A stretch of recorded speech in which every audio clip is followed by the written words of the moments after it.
Today, my boyfriend asked me if I could cook him Efo Riro, and I found a video on YouTube that has a delicious looking recipe, so I thought I'd give it a go and film myself, take you along with me. So I went online and I found a tutorial by TSpice Kitchen. Definitely go check her out and subscribe, she's got some great recipes. I'm going to prepare all of the ingredients according to how she says to prepare them, and then I'll get cooking. Because something I noticed about Nigerian cuisine is that it's quite quick, you know, you can't be cooking one thing and then be preparing something else to add in, like it's bam bam bam. So anyway, let me prepare everything first. So I looked at her ingredients list and I compared it to what I had in my kitchen. What you'll see on the screen are the ingredients I used. I replaced the assorted meats with goat meat. I also adjusted the amount of pepper I put in there. As you'll see, I haven't kept it specific. You need to make sure that there's enough pepper that it's hot, but not so much that you burn your tongue. Then I started cooking. First of all, I washed the meat thoroughly and boiled it.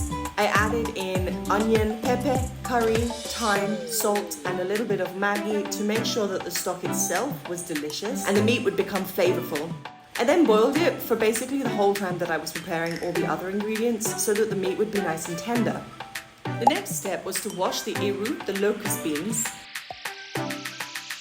and then I had to prepare the onions. Honestly, preparing onions in Nigeria is an absolute chore. I find myself crying every time.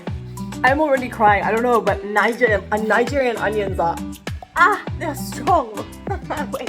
But I got through it and managed to get through it. And I eventually ended up with some diced onions and also some onions that I'd left in cubes that I would then process with the pepper.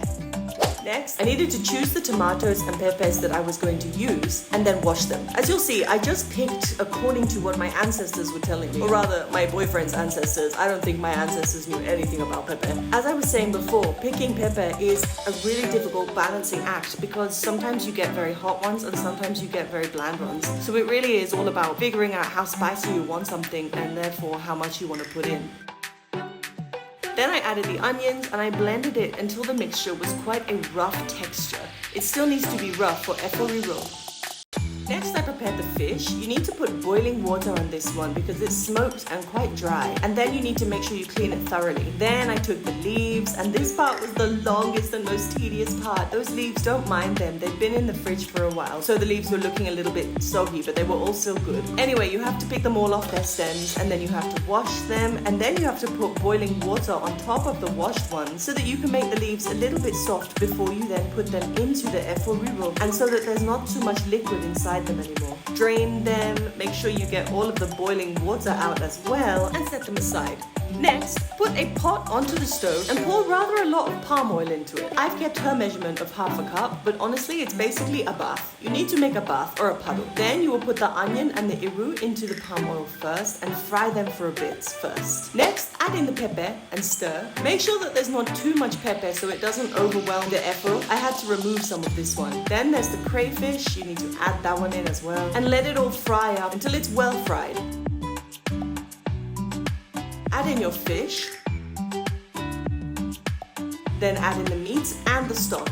Don't mind me, I just poured it in all together because I knew it was all going in anyway. Stir this all around, add some Maggi if you need, and also some salt. Make sure that you're tasting. Then add in the vegetables, and it should start to look a little bit like this.